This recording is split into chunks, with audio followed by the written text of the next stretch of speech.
So hey everyone, this is John Hambacker. This is our second episode of The Wealth of Self. If you watched the last one, we had Whitney Cannon, and as an update, she's actually been on the Appalachian Trail for the better part of the last 3.5 months, which is pretty incredible. So if we can have her back on, she can give you a little update on that adventure. But tonight's guest is somebody who I've been meeting with regularly here in the DC area. We were linked up by a good friend, Dr. Brown, who introduced us probably, I don't know, maybe a year and a half ago, 2 years ago at this point.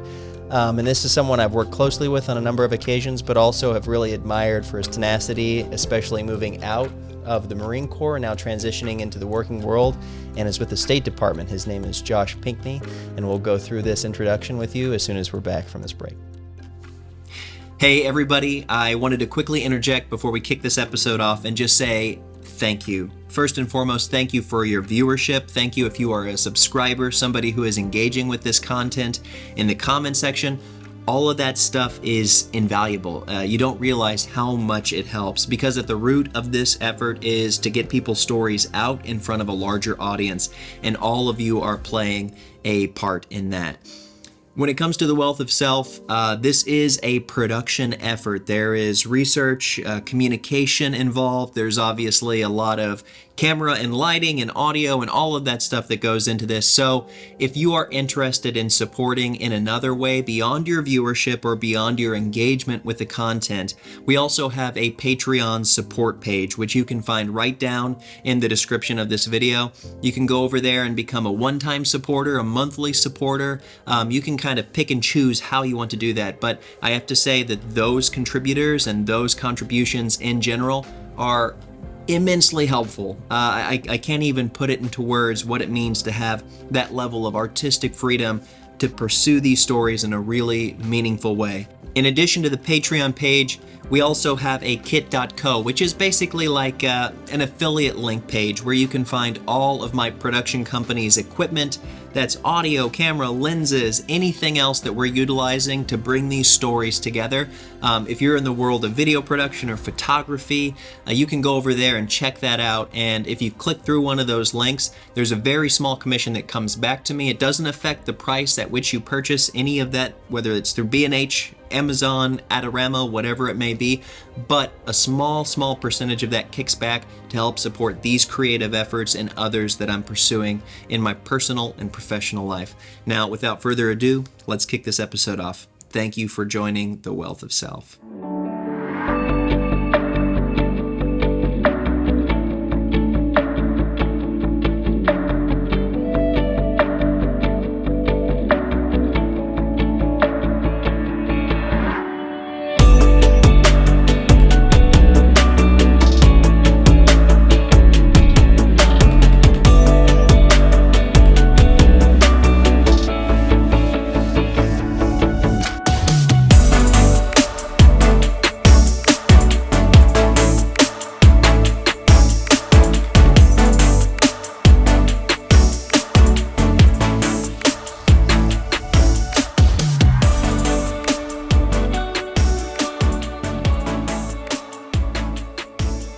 All right, welcome back. I'm going to kick it over to Josh so he can give you a little intro, and then we'll dive in here on a few key elements of his origin story, but also what he's doing now with his life, and kind of introduce you to him. So here's Josh. Here's our guy. What's up, man? What's up, man? You make me sound like a superhero with my my origin story. I wanted to ask, and I don't think this is a question I've ever dived in with you on in a really big way, but I know, you grew up in Florida. You sort of went through your early phases of life down there, but in your own words, like, what is your origin? I mean, I would love to hear more about it specifically from you, because I've never actually just like heard the story directly from you. Okay. Up until what point? Now we can just go. Actually, up until you entered the Marine Corps. Okay. I think that's probably the most appropriate. Okay. So, born in Jacksonville, Florida. Yeah. I have a twin brother, so we're born at the same time. Yeah. Who was first? I was first by 1 minute. I'm proud of that. He's bragging rights. Yeah. As we've gotten older, he's developed different ways to tell me how fraternal twins aren't technically don't share any resemblance to each other. They're basically just in the same taxi cab. Yeah, no, I have a twin brother. We grew up in Jacksonville, played sports. My dad was he was our coach for a lot of Nice. growing up and stuff like that. My parents, they were very like they drove us to be the best that we could be. Yeah.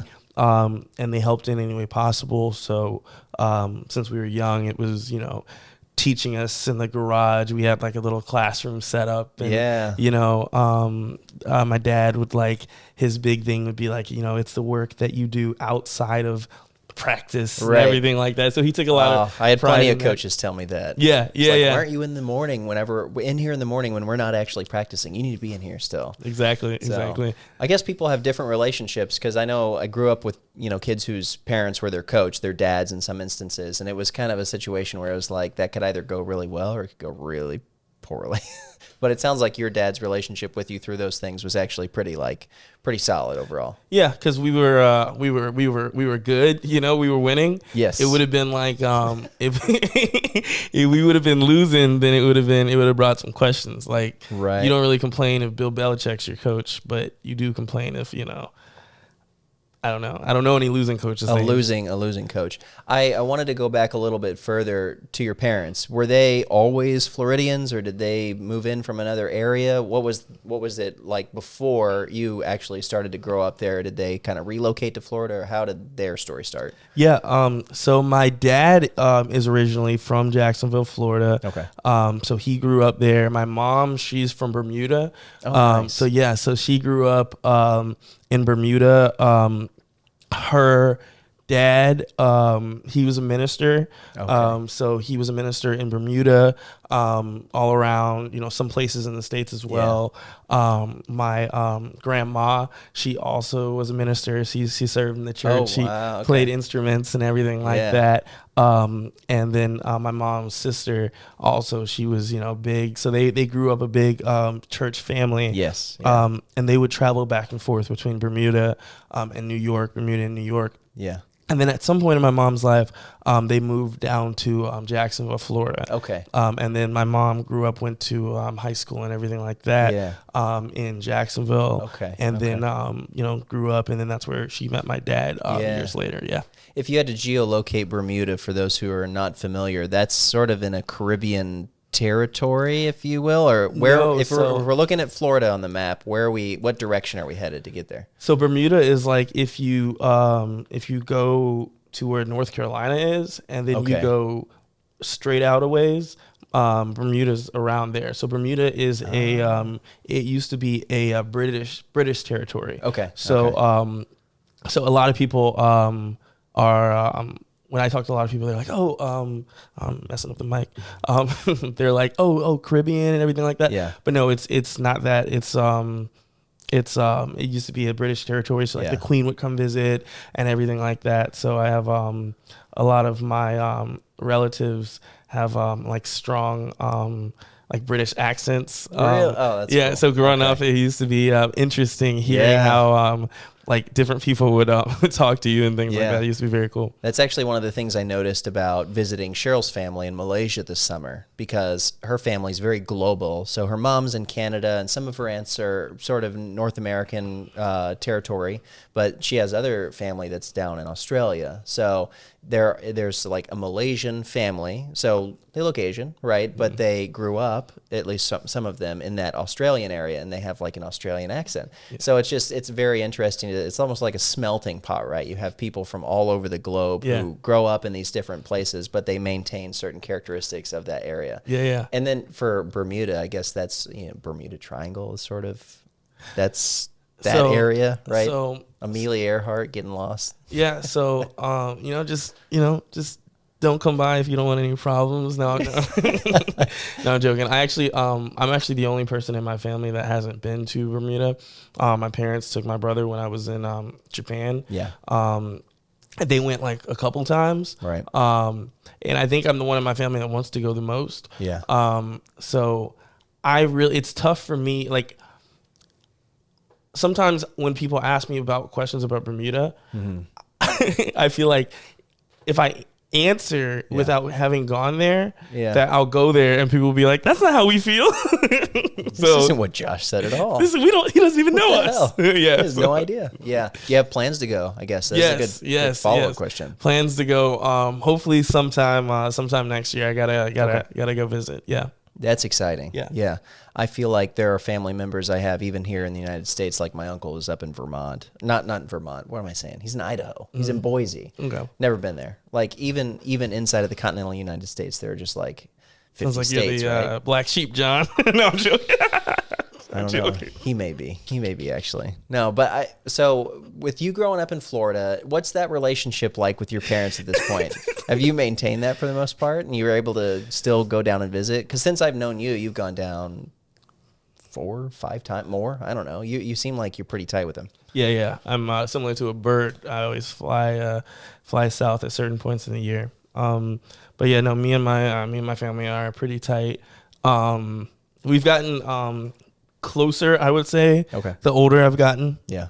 When I was younger, there were a lot of things that like I didn't really understand. Right. As far as different ways of being raised. Like every kid goes through. But that stuff I started to appreciate a lot more the older I got. So I think now being able to have conversations and really having a lot more respect, I would say, for where they came from. Right. After seeing a lot of like themselves in me when I go through different things. So it's like, oh well, I can go to the source and ask them how to deal with it. So yeah, right. You don't realize how valuable that is until you're older. How important it is to be able to like call mom or dad and ask some questions that their wisdom is the only real answer. It may not be like the exact answer you need, but because it's coming from them, it feels a little more special. Yeah, it could be the same thing that like a bunch of other people already told you, but if they say yeah. I hear you there. Well, I wanted to ask, because I released a short video here earlier this afternoon that talked about transitions. And I think all of us have different phases of transition in our life that look very different. For some, it's more challenging. For other people, maybe it's a little easier to roll with those punches. In my own life, that was, leaving high school and going to college, but not really knowing what I wanted to do there. It felt like I was following everyone else. It felt like the right thing to do. And I know my parents wanted me to pursue that path of education, and it was good in a lot of ways. But even exiting college, I was always just like, is that worth it? I don't know. It was hard question for me to answer. And now I'm finally at a point in my life, 30 years old, where I'm starting to say, okay, I'm like figuring out what I like and what I want to do. But it took that long, and it took 4 years at an accredited institution to know that some of the things there I appreciated, others I didn't. But I wanted to get into that with you because post-high school for a lot of people is a very tumultuous time. It's kind of like, what the hell is going on? Am I going to be going into a college scenario? Am I going to go into the workforce? Maybe you go to a trade school, something like that. But you chose to navigate toward military service. So I'm curious to hear your take on it. Yeah, so I've always, since I was pretty young, had a very, I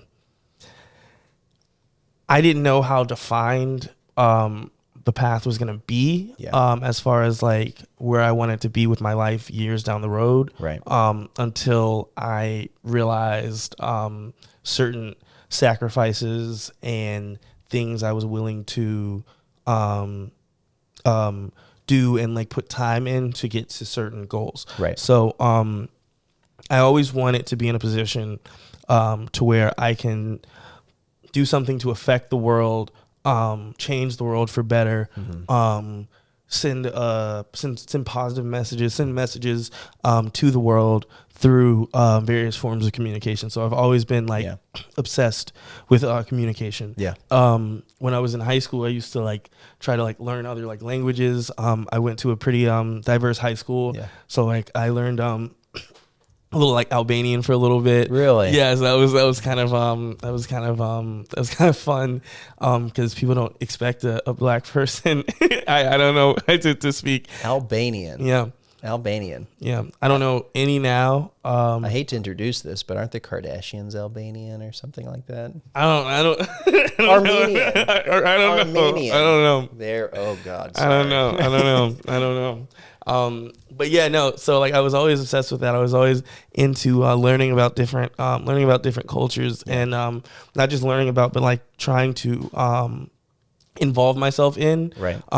I think empathy is one of the like most important things For sure. in the world, and I think Absolutely. like the best way to be able to be empathetic is to actually put yourself in the shoes of something. So with music, I tried, I played certain instruments for a little bit just to, I didn't think I would like, oh, one day I'll be Mozart. Yeah. But it's like, I want to be able to understand what an artist puts into creating a song. Right. And if I've never even touched I keep hitting your microphone. It's like I don't even know it's here. But if I've never even touched an instrument, then how can I feel that side of it? Yeah. I'm only receiving. I'm not, feeling Right. the experience. So anyway, long story short, I had an opportunity to go to college, but for degrees that were things outside of what I wanted to be pursuing years after college. I gotcha.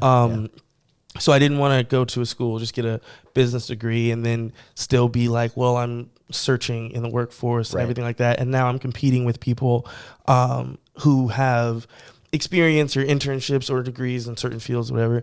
So I was like, how can I get the most experience with, things that come with communication, like television or filming or anything like that. Right. How can I get the most experience? How can I show that I'm willing to work the hardest for it? And how can I get stuff that like my peers might not be able to get, while at the same time getting the same benefits of being able to go to school if I want to. Right. And then also being able to like see the world, experience the world, and also live life at the same time. So, and I was like, how can I be competitive when I do something and in the same amount of time, somebody's coming out of college with a degree in what I'm actually doing hands-on. But they don't have any experience. So how can I be competitive in that? And then I realized in the Marine Corps, I could not only serve my country, which was a big plus for me. That is, I could also do a job that I wanted to learn that I previously didn't really have experience doing. Exactly. That I knew was important to be able to, in order to affect people globally. I'm not flying there, so Right. I'm not like, I'm not walking there, I'm not like a biblical person, I'm not, I'm just a human being. And so that didn't even make sense, but no, I was like, I need to be able to create things where people can want to see them, want to hear them, want to look at them, want to like, whether that's writing something or taking photos or taking videos or anything like that, speaking. Of course, yeah. So joining the Marine Corps was a great choice for me because I was like, I can show that I'm willing to like go all in for something. Yeah. And if I'm going to go all in to the military, then why not join like the branch that's seen as like the hardest branch? Yeah, that's true. And so then I'll do that. And then also like, I can still maintain being the person who I am. It was very important to me to maintain being the person I am, having like the spirit I have. While going through the Marine Corps, I never wanted that to change me. I just wanted that can be tough too, right? right? Yeah. And I wanted to learn from it, and I wanted to benefit from it. Right. But I didn't want it to change who I was. Yeah. So that was important, and so It's almost like a personal challenge, right? Exactly. Yeah. And a lot of times, you're faced with tough points or decisions where but I was able to do that and able to join the Marine Corps in a job, public affairs, Right. Where I was able to travel the world and be in like situations, with, whether that's infantry or, reconnaissance or, different things in different places, being able to really experience it, being able to, you're sleeping outside, you're shooting weapon, you're in the actual, you're as close as you can possibly get to it. and when you're sending stuff back to, news organizations and things like that, who else can get the footage that you have? Yeah. Who else can get that? Very few people, Right. So just building a catalog, building a portfolio, while at the same time getting experience, at the same time talking to people and really getting to know people of different walks of life, different backgrounds. Everybody's in the Marine Corps. Super critical part of the service, right? Yeah, everybody from all walks of life is in the Marine Corps. And when you go overseas, you're meeting with different people and communicating in different ways with maybe someone who doesn't speak English, and you communicate through some other mutual form of understanding. So it was a very eye-opening experience for sure. Something I'm very grateful for, and something that definitely helped segue into the next parts of my life. Well, you hit on some really critical points there. And one of the things is that, I had a really cool opportunity to adjunct teach at American University last semester. Weird sort of experience for me because I was teaching a Photoshop class. And for me, I was just like, man, credit hours are expensive, especially at these big schools. And for me, I was like, man, I taught myself Photoshop on YouTube. And I couldn't help but think and look at all these students and just like, you have to want to know these things and learn these things. And there were so many of them where I felt like, you're going to leave school, you've got a bachelor's degree, you're now going to have a master's degree, but that real world experience is not something that you will have exiting. And that's the situation for people who go to institutions and go to schools. But what I've always admired about you is that you went through the service and you got your hands dirty right away. Like, how many people from a bachelor's program or a master's program can you throw a camera in their hands and be like, we're flying you to Japan tonight. Right. We need you to return 400 photos of X operation by, 6 a.m. tomorrow morning. That you better be on your A game, right? I think that's such a beneficial thing for you to have experienced at such a young age, where you've gone through all of that. You know the workflow of how to perform in a high performing institution, in the Marine Corps, right? And not just that, but you're in sort of like the press section of that whole organization. And so moving into what you're doing now with like the State Department, it's kind of like you just rolling with the punches. You're like, I've been through this before. A lot of stuff is very similar. And I think that's super beneficial. And then, you also talk about the transition now out of that. Do you feel like you were prepared for that move away from the military? Because you did mention one other thing that was really important, and that's you wanted to maintain this sense of like self-autonomy internally, even though the Marine Corps is like kind of breaks people down and reprograms your brain a little bit. It was very important for you to just be like, I'm still Josh Pinkney at the end of the day. I would say, ask some good questions, John. No, I would say, getting out of the Marine Corps, I definitely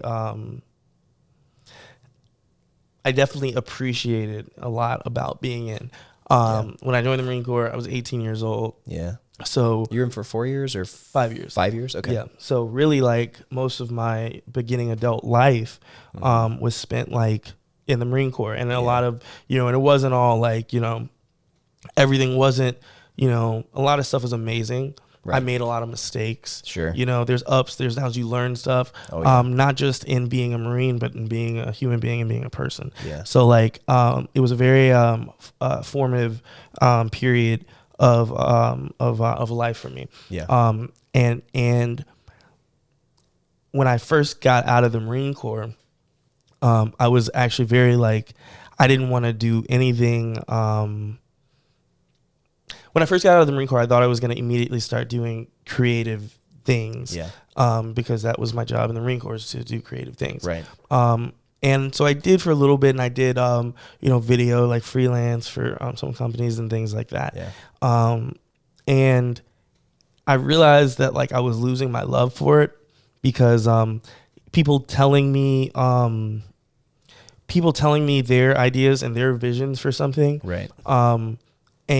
And me doing it because of a skill set that I have. And creating that, it felt less like a like a gift, right, or like a skill set, than it did feel like a cubicle job. And like, I don't like, part of the reason I do what I do is so that I don't have to, work, do a 9 to 5 right, and work in a cubicle and yeah, live a very streamlined. Not there's anything wrong with that at no, all. no, But yeah, like, I feel just like the need to like explore life differently. yeah. We could have And a whole separate conversation on that alone. Yeah. Because when you start to incorporate your art as a form of business, it's a thin line that you begin to toe where you're just Yes. like, man, I don't know if I really like this that much. Because it's kind of like checking off the boxes. Like, oh, I got to make this video today. It needs to be delivered by this time. And you get to the point where you're like, I don't know if I really enjoy doing this because I'm not in it for the art. I'm in it to make sure I can get somebody else a product. Yeah, and for me, like, so my goal was always to, like, I wanted to do things like more in front of the camera. I was like, I want to send the message and spread the message and everything like that. Yeah. And I really like wanted to learn behind the camera, but as an aspect of like influencing, understanding what was going on in the background. Right. So when I was doing stuff, working with different people, there was never a point where, like, I always felt like I wanted to be good at creating, videos. Right. But I never thought I was like, oh, I'm like, like I'm by far the best in this. Or, like, no, there's so many talented people. Dude. And like, even talking to you and like Dude. seeing like different conversations. Insanely talented people. Yeah. It's just you're a Google away from finding some like absolute beasts Yeah, of creativity online. So. Exactly. So it became like, it wasn't important anymore to be the best, as far as like, it was important for me to like learn as much as possible, so that whatever method of communication that I was called to use to communicate, I would just be very, not even know everything in it, but be able to know enough about it to be able to adapt to what it required, if that makes sense. Yeah. So with like doing video for people, I felt like I was wasting time that I could be using those skills for other things. Right. And so for a while, I kind of like started like, I was like, this isn't what I'm supposed to be doing with my life. Yeah. I'm not supposed to be doing video. I'm not supposed to whatever. Scary feeling. And I stopped doing it for a while. Yeah. Yeah. Well, I think about this from my own lens, and that was moving to Korea, because I moved to Korea. I wasn't military related or anything. I was teaching English over there, right? And it was a great time. I had a blast. But I moved over there because working here and living here in DC initially, I was very much where you were. I was kind of like, I don't know exactly what I want to do, and I need to do something drastic to change my direction. Otherwise, I'm just going to sit here and waste time. And so the move over there was to start to like raise some money and begin to save up for different pieces of equipment that I knew I would need coming back in order to make a realistic stab at having a production company. And that was such a formative time, because it was just like every ounce of energy that wasn't devoted to the 9 to 5 kind of situation that I was working on was in a cafe or something late at night, like building a website or building a web page or like watching a tutorial. And I felt like that was it. It was sort of like being in the heat of it. It was like, I'm actually pursuing what I want to pursue. I'm not sort of bound by any rules that people are setting out for me, where I have to like follow a structure. Because you appreciated that like that grind and that struggle part, and not struggle, but like the like getting to where you want it to be part. And that doesn't end. Yeah. I don't think that ends. I think if you are somebody who's like a business owner or creative, and you anticipate that sort of learning process to end and you're just going to get there one day, you're in for a rude awakening.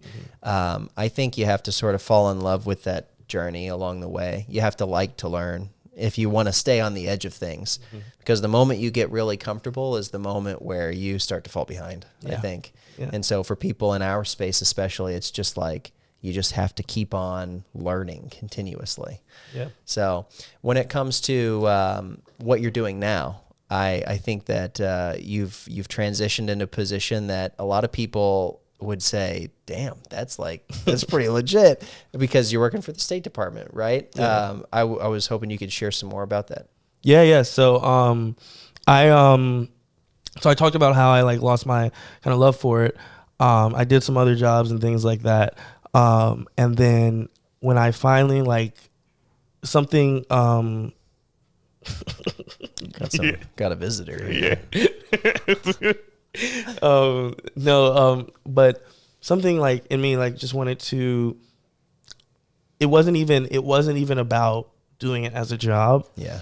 It was about I'm very OCD about losing memories, and like That's serious. That happens Yeah. for all of us, right? and Yeah. like not just like memories, but like the way things completely feel, the way you see them, hear them, feel them, the way your emotions feel them. Yeah. And so when you think about different forms of communication, Yes, and you yeah. think about writing, Right. you can do things like you can tell somebody that something was red. You can say that it was hot, but they can't feel hot. Yeah, They can right. imagine red. You Yeah. know, you can't feel hot. It's a theater of But the you- mind, right? Exactly. Yeah. And I found video to be the thing where you can show the most senses. You can make someone feel the most senses. Yeah. Through communication. I've never really thought about it. Yeah. That's really good. So you way to think make about them video. hear something. Yeah. They can actually hear what it sounded like. You don't have to say, you know, the breeze rustled the leaves. Yeah, They you can they can hear it. Yeah. They can see it. Yeah. You can put the exact thing it looked like. You can put the color. You can put everything you want to. Right. There's methods of video where they can actually feel it, like things like, you know, you talk Like about 4D, right? 4D, you know, you have 4D experiences. VR experiences now. Exactly. Yeah. Right? So the only thing you're missing is taste, which if you really think about it, Yeah. someone could, like, if they want to, they can, I mean, they can taste something that I've been It's the future, yeah. I've been to Singapore, and I've had a Singapore sling because I saw Fear and Loathing in Las Vegas and Johnny Depp had it. And so Really? now, and I was like, I want to taste what he was experiencing Yeah. in that moment in cinema history. Yeah. So like, and now I can go there and do it. So that's something that video can do. So to me, being someone who wants to communicate, I was like, all right, I need to get back into just filming. I don't want to lose memories. I don't want to lose just things in my life. Yeah. So I started doing that, and my love for it came back. Then I, you know, started applying for jobs in video and production and things like that. Applied to some that I thought were within my, you know, realm. You know, I can be like my biggest critic sometimes, and sometimes I don't realize that is to my detriment, because sometimes I don't make decisions or choices that I feel like I'm not ready yet. Right. And then later on, I I see like other, like I see, oh, it was very easy to do that, and then I do it, and then it's like, I should have done that years ago. Yep. You know, should have just gotten after it, right? Exactly. So I was like, all right, so let me, you know, put out, you know, some feelers from jobs and stuff like that. I'm taking some interviews. And I had one that was like a dream job kind of situation. And I was like, this would be, you know, perfect. And this would be, you know, great. But I was like, oh, this is like too good to be true. Too good to be true, right? I was on an interview with like another producer, and he, worked with like MTV beforehand, and like was like telling me like about like walking through Times Square going to work, and I'm like, oh, like he's talking about like somewhere like I want to be, and I'm interviewing with him, and it's to be in the same position as him, and then eventually to be in like he left, and then I ended up like being there. So it was for me, it was like, well, let me just be as genuine, as open, as honest. Let me just, you know, talk, like, because I don't have to. Who am I? You know, I've talked to you about technical stuff before, and I'll tell you, like, we'll talk, and I'll talk to you about like an idea or a vision for something, and you'll talk about the technical part of it, and I'll be like, bro, like, I got to go do some research, man. Like, I don't know all that stuff. So it's a little bit of like wondering like, oh, is this a field where I need to know this? I need to know this. Well, let me just go be honest. And I was honest. And then I, you know, sent in, of course, samples of work, and there was like a, you know, and I have confidence in the work I do, but also, like I said, like I've never thought like, oh, like I'm heads and shoulders above other people, you know. Yeah. But when I realized that it's about just having a vision and putting your creative mind into that vision, Right. and then it's not up to anybody to say what's good or what's not, because if you put your all into what you feel like you're supposed to put your all into, then like people are going to appreciate it if it's supposed to be appreciated. So with just putting my style of creating into the videos I even sent in for, you know, I worked on some personal stuff for a little bit that I was like, isn't government related at all, isn't anything. It was just personal stuff for some travels and stuff like that. I sent that in. I sent that in as well. I sent everything. And then they were like, they loved the style, and they wanted not only me to work there, but me to like, start implementing this style with more government things so they can start. And it was like, cool. It was a lot of watched government videos, you know, that shit is boring. Yeah. But so that was to validating. Introduce some creativity into it. Yeah. It was but cool. You brought up such a good point in that, you know, whenever you're looking at trying to integrate your own style into these things, like it's almost refreshing sometimes to work on your own thing. Because again, going back to the client work, that can be a vision that is totally not your own. You kind of have to execute for an entity or for another person, and they're going to kind of give you stylistic cues. The dream is to get to a point where people hire you because of your creative vision, and they say, oh, well, we want Josh on this because we like that style, and we're going to bring him in to do his thing. And they kind of just like give you leeway. But another point you mentioned, it's almost like imposter syndrome early on, right? Where you're in this room with people who have been at it for the last 10 or 15 years and you haven't. And you're sort of sitting there like, do I belong here? Right. I don't know if I belong here. And you start to sort of doubt yourself. You start to question yourself. But I think once you put yourself in that scenario enough times over and over and over again, it wears off because you're not really an imposter anymore. You've gained the hard skin from going through those trials, and I still feel like an imposter though. Yeah. I still feel like I feel like an imposter, but when I see the work that I do, then I'm like, okay, like, you know, I should be here. Yeah. But it's like, and you're self-critical, right? We all are. Super self-critical. I know you are. I know you are too. Yeah. Like sometimes I have to ask myself if I even like who. Like what the heck? Therapy session, man. Right?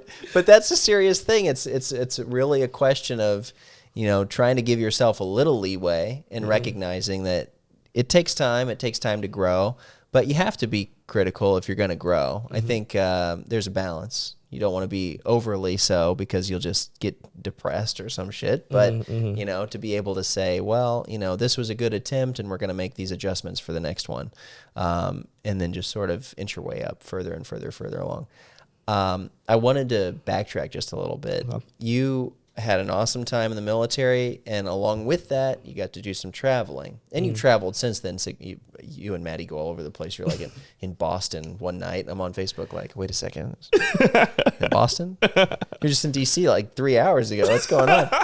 But I think that was one of the things that has helped me grow the most as a person, has been able to go experience some other cultures. Because I grew up in this tiny little farm town, Salem, Missouri, and I was blessed with parents who were very worldly people, and they encouraged me to go explore different cultures and learn more about our world. But without that guidance and without you make your story sound like you're Superman, bro. Do I really? Did I say Smallville? Salem? No, man. But seriously, it's like one of those things where I look back at Salem, and there are good people there, but there a lot of those individuals haven't like globally explored. Because man, you go to Japan, you go to Korea, that's a whole new world, and it's seriously like it forces you to just like adapt, and it forces you to appreciate. And at the same time as you're looking at all these differences, you're also in this position where you're like, oh, there are a lot of like really similar things going on here. So I wanted you to tell just a little bit about where did you have the opportunity to go whenever you were in the service and afterwards, you know? So I went to, I was in Japan, of course. So Okinawa, Went to Tokyo. Yes. Awesome place. Yeah, Tokyo was great. Tokyo was great. Amazing. Yeah.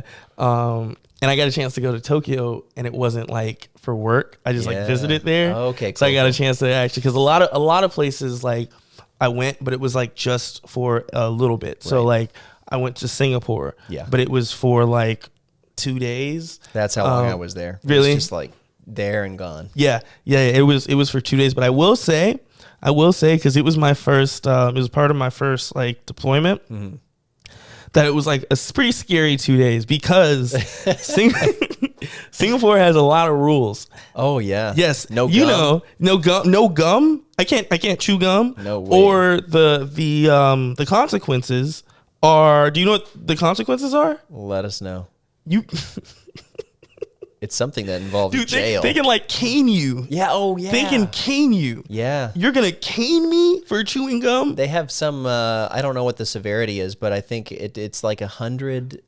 Is it 100 canes? I don't know. This is not like biblical days. You can't. So it's I experienced it, but I was very when the ship departed, it was welcoming. But that's not to say Singapore is not amazing. It is amazing. Like say that before you got there to kind of like scare you? Oh yeah, Okay. not to scare us. Like they like whenever we went to a different country, they would come on and tell us like different things that are rules in the country and everything like that. And it was.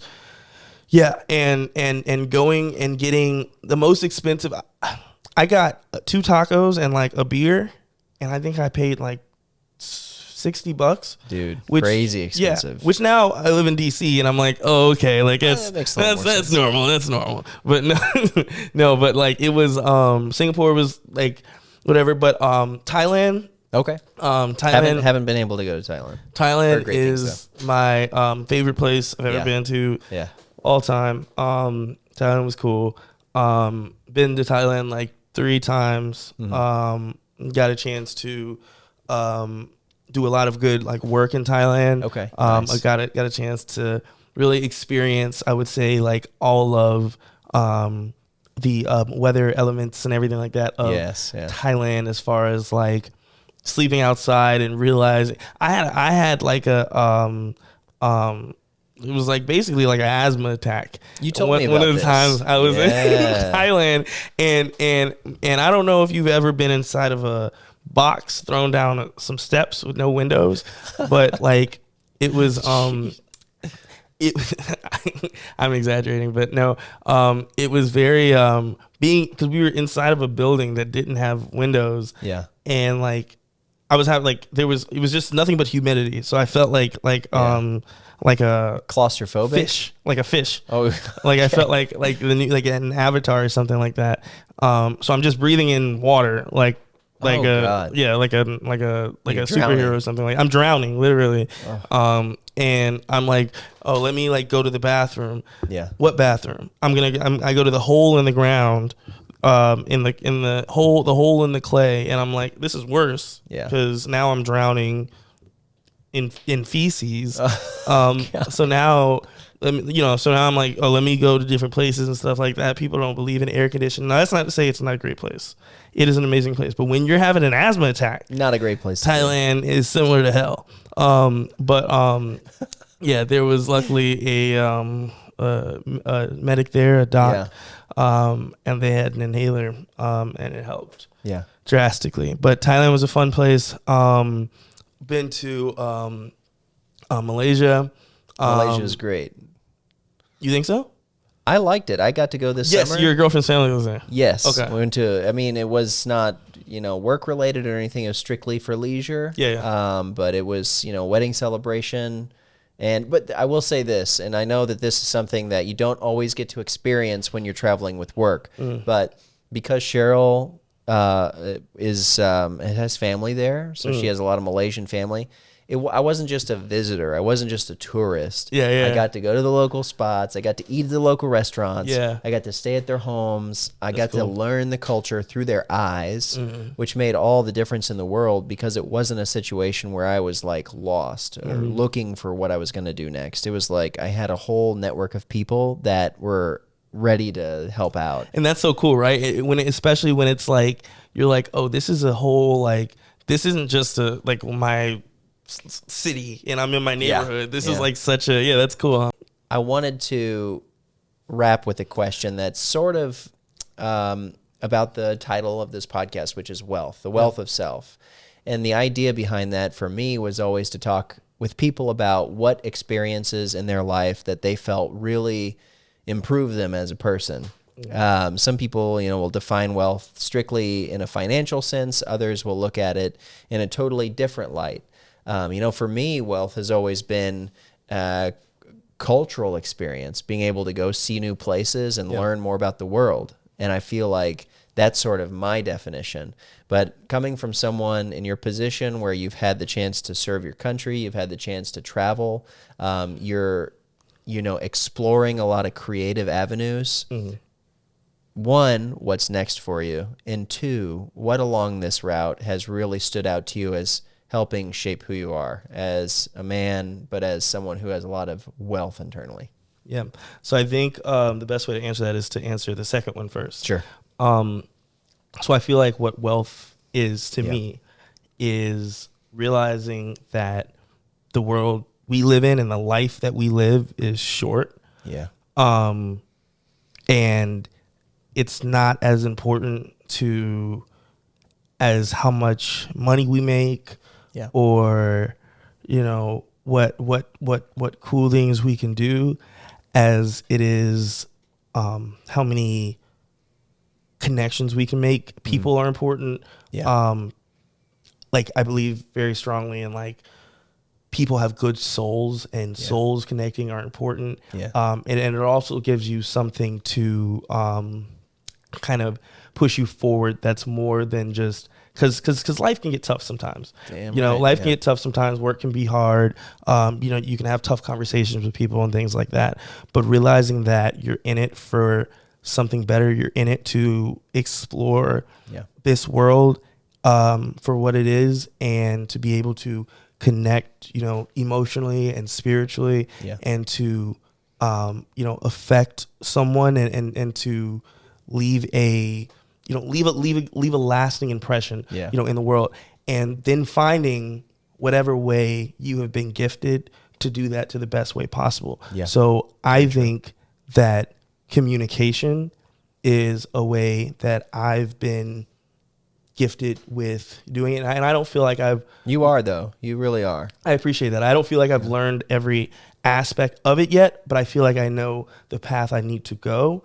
So the goal is now going forward to use every opportunity that I can to work with, to really bond with, to connect with people I know, people I love from, all over the world, from people in the military, from people outside of the military, random strangers on the street, people everywhere, to be able to spread a message. And as these beautiful messages spread, people's messages and everything like that, spread it through videos, spread it through speech, spread it through conversation, spread it through photos, spread it through anything, and getting to larger and larger and larger points. The first video I made at this at the new job was filming the first lady. Yeah, that's badass. And so when you talk about like wanting to have an experience where you're affecting large groups of people, right? And then like you're getting to make something that inevitably like millions of people are going to see. You're close to that energy. You're close to seeing like, oh wow, this is important. And so now like when you're close to it, it just makes you push even harder. So I'm really right now, I'm all about experiencing all the beautiful things that life has to offer, not really saying no to a lot of things. Living beautifully, love to have fun. We love to. That's a point you made earlier, is about feeling like you miss out on some things, and you look back at it and you're like, oh wow, that was totally within my capabilities. Man, just saying yes in a smart way to as much stuff as possible. I feel like on the back end of that, by saying yes, it's such a better feeling. Because you're at the end of that, you're smarter, you're wiser, and maybe it didn't go 100% the way you planned, but you still went through it and generally, you're okay on the other end. Yeah, exactly. So yeah, just exploring the world, saying the yeses, taking the chances, Yeah. And ultimately getting to a point where years from now can have a network of beautiful people to not just, spread a message that I have, but to all spread beautiful messages to all different parts of the world. Yeah. Because it's not something that you can do. It's not something I can do myself. I Right. realize that, like, my dream, my goal is not something I can do myself. Yes. But it's something that a network of people like you, people like, just beautiful people, can do beautiful things. So just being a part of that is part of my what I believe I'm here to do. Yeah. Yeah. Well, I got to say, you have been an inspiration for me in the sense that you've always been somebody who is very socially outgoing. I know that is a weakness of mine. I can hole up in here and edit all day long and work on things that are more or less focused on me a lot of times. And that social element of life, sometimes I don't think about it as much, but there are people in my life, such as yourself, such as Cheryl, who are much more social butterflies. They're out there. They want to experience life in a more visceral way and have a good time with the people around them.